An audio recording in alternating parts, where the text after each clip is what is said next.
Vadodara live 24/7 માં આપનું સ્વાગત છે। અખિલ ભારતીય સેવા દળ દ્વારા ગીતા મંદિર સ્વામી વિદ્યાનંદજી વિદ્યા વિહાર સ્કૂલ ખાતે 2 દિવસીય જીવન ઘડતર તાલીમ શિબિર યોજાઈ। અખિલ ભારતીય સેવા દળ દ્વારા આયોજિત જીવન ઘડતર તાલીમ શિબિરનું આયોજન ગીતા મંદિર પ્રતાપનગર વડોદરા ખાતે તારીખ 16 એપ્રિલ અને તારીખ 17 એપ્રિલના રોજ સવારે 9 થી 12 દરમિયાન કરવામાં આવ્યું હતું। શરૂઆતમાં મંત્રી પ્રજ્ઞાબેન પરમારે જીવન ઘડતર તાલીમ શિબિરની માહિતી આપી હતી।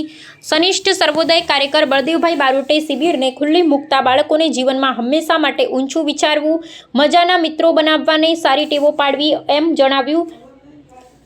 દિવેશભાઈએ કહ્યું કે બાળકોના હાથમાં મોબાઈલ હોવાથી તેઓ પહેલાના બાળકો કરતાં જુદા જોવા મળે છે। વિનોદકુમાર પરમારે રાષ્ટ્રધ્વજ અંગે માહિતી આપી। ડૉક્ટર રાજેન્દ્રભાઈ હાથી ફાસ્ટ ફૂડ અને જંક ફૂડ ખાવાથી થતા રોગો વિશે બાળકોને સમજાવ્યું હતું। પ્રો રાજેશભાઈએ વ્યક્તિ વિકાસ અંગે સતત વાંચતા રહેવું જણાવ્યું હતું। બાળકોને સંદેશને દિવ્ય ભાસ્કરની પૂર્તિ વહેંચી હતી। ટ્રસ્ટી ગીતાબેન પણ હાજર રહી સૌને આશીર્વાદ આપ્યા હતા। રીટાબેન ભટ્ટે જાગૃતિબેને બાળકો દેશભક્તિ અને સુંદર મજાના ગીતો ગવડાવ્યા હતા।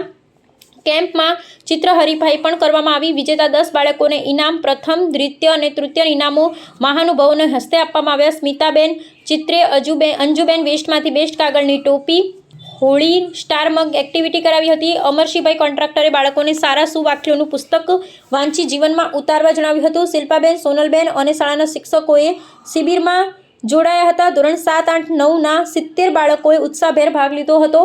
દરેકને પ્રમાણપત્ર આપવામાં આવ્યા હતા। વડોદરાના પ્રતાપનગરમાં સ્થિત ભવ્ય દિવ્ય ગીતા મંદિરના આ પાવન પવિત્ર સ્થળે એક વેકેશનમાં ખૂબ ક્રિએટિવ બાળ વ્યક્તિત્વ વિકાસનું કાર્ય થઈ રહ્યું છે। અખિલ ભારતીય સેવાદળ સ્વામી વિદ્યાનંદ વિદ્યા વિહાર પ્રાથમિક હાઈસ્કૂલ શાળા અને ગીતા મંદિરના સંયુક્ત ઉપક્રમે 2 દિવસની બાળ શિબિર અહીં થઈ રહી છે, ચાલુ છે। આપ જોઈ રહ્યા છો આ બાળ શિબિરની અંદર દેશભક્તિના ગીતો, બોધ અપાય એવા ગીતો શીખવવામાં આવ્યા। વ્યક્તિત્વ વિકાસના જે વ્યાખ્યાનો છે એ કરાવવામાં આવ્યા।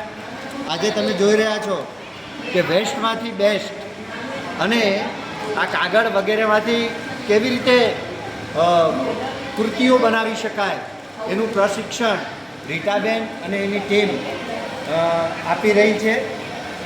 સાથે આપ જોઈ રહ્યા છો અખિલ ભારતીય સેવાદળના પ્રજ્ઞાબેન છે, અમારા ગીતા મંદિરના દરેક પ્રવૃત્તિના પ્રણેતા અને ખૂબ મહેનત કરતા આચાર્ય જાગૃતિબેન છે।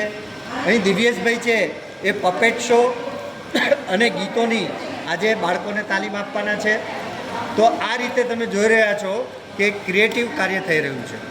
સાથે સાથે અમારા અખિલ ભારતીય સેવાદળના વિનોદભાઈ પણ છે, બધી જ ટીમ છે। હમણાં ડૉક્ટર રાજેન્દ્ર હાથીએ જીવનમાં હાસ્ય દ્વારા કેવી રીતે વ્યક્તિત્વ વિકાસ થાય એની વાત કરી। હું પ્રોફેસર ડૉક્ટર રાજેશ ખગરાણા 64 કળાઓ અને 5 ગ ભારતીય સંસ્કૃતિના આધારસ્તંભ એના વિશે મેં વાત કરી, વાંચનનું મહત્ત્વ। તો આ રીતે બાળ વ્યક્તિત્વ વિકાસનું એક સરસ કાર્ય વર્ષોથી પ્રજ્ઞાબેન અને વિનોદભાઈ કરી રહ્યા છે। તો આપ જોઈ રહ્યા છો હું ગીતા મંદિરના ડૉક્ટર ગીતાબેન શર્મા જે ગાદીપતિ છે વર્તમાન, એમને વંદન કરું છું, એમના આભાર માનું છું કે આ સરસ બની આ દિવ્ય જગ્યાનો ઉપયોગ બાળકોના વિકાસ માટે થઈ રહ્યો છે। છેલ્લે જરૂર કહીશ કે ગીતા મંદિર દ્વારા ભારતીય પર્વો, સંસ્કૃતિ દરેક પર્વો અહીં ઉજવાય છે, પણ ડૉક્ટર ગીતાબેન શાહ એ શરૂ કરેલો જે યજ્ઞ છે ગીતાના પ્રચાર પ્રસારનો, લાખો વિદ્યાર્થીઓ ગીતા જયંતિ નિમિત્તે સ્પર્ધાઓ આપે છે, એ પણ અહીં થઈ રહી છે। આપ સૌનો ખૂબ ખૂબ આભાર। નમસ્કાર। સરસ।